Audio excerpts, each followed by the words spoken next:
অনেক অনেক দূরে, যেখানে পুরো পৃথিবীটা সাদা বরফে ঢাকা, সেখানে বাস করত একটি ছোট বরফ ভাল্লুক, যার নাম ছিল ফ্লাফি।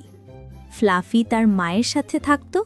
তার মা তাকে বরফের উপর দিয়ে দ্রুত দৌড়ানো, মাছ ধরা এবং বরফের গুহার ভেতরে উষ্ণ থাকা শিখিয়েছিলেন। কিন্তু ফ্লাফির একটি গোপন ইচ্ছা ছিল। সে জানত না গরম কেমন লাগে। একদিন ফ্লাফি দূরে দিগন্তে একটা ঝলমলে কমলা রং দেখতে পেল। ওটা কি মা? সে জিজ্ঞাসা করল। মা ভাল্লুক হেসে বললেন, ওটা হলো সূর্যপ্রিয়। সে আমাদেরকে দিনে আলো দেয়, আর গ্রীষ্মে সে আমাদেরকে একটু উষ্ণতাও দেয়। ফ্লাফি উষ্ণতা কেমন লাগে তা জানতে চাইল।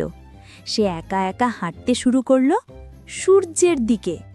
সে হাঁটছিল যতক্ষণ না সে বরফের একটি ছোট্ট দ্বীপে পৌঁছল, যেখানে সূর্যের আলো সবচেয়ে বেশি পড়ছিল। সেখানে সে একটি ছোট্ট সবুজ পেঙ্গুইনকে দেখতে পেল, যে তার পাখার নিচে বসে আরাম করছিল। ফ্লাফি বলল, পেঙ্গুইন বন্ধু, তুমি কি উষ্ণতা অনুভব করছো? পেঙ্গুইন বলল, হ্যাঁ, এটা খুব আরামদায়ক, কিন্তু তুমি তো বরফের ভাল্লুক, তোমার তো উষ্ণতার দরকার নেই। ফ্লাফি বলল, আমি জানতে চাই এটা কেমন লাগে। পেঙ্গুইন হেসে উঠল, ঠিক আছে, যদি তুমি উষ্ণতা চাও তবে তোমাকে ভাগ করে নিতে শিখতে হবে। পেঙ্গুইন তার ছোট লেজ দিয়ে বরফের ওপর একটা খেলার জায়গা তৈরি করল। সে ফ্লাফিকে সেই খেলার নিয়ম শেখালো।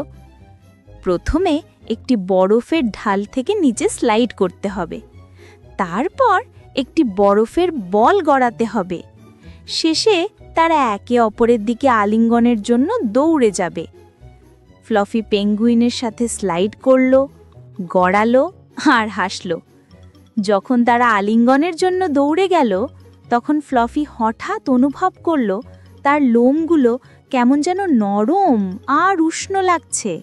এটা সূর্যের উষ্ণতার মতো লাগছিল, কিন্তু এর থেকেও ভালো, কারণ তার বুকে আনন্দ হচ্ছিল। আমি উষ্ণতা অনুভব করছি, ফ্লাফি চিৎকার করে বলল। পেঙ্গুইন হাসল, এটাই হলো বন্ধুত্বের উষ্ণতা। সূর্যের আলো শুধু বাইরেটা গরম করে, কিন্তু বন্ধুত্ব তোমার ভিতরটা গরম করে তোলে। ফ্লাফি আর কখনো উষ্ণতা কেমন লাগে তা নিয়ে ভাবেনি। সে জানত যে উষ্ণতা পাওয়ার সেরা উপায় হলো বন্ধু বানানো এবং একসাথে খেলা করা। সমাপ্ত। পেঙ্গুইন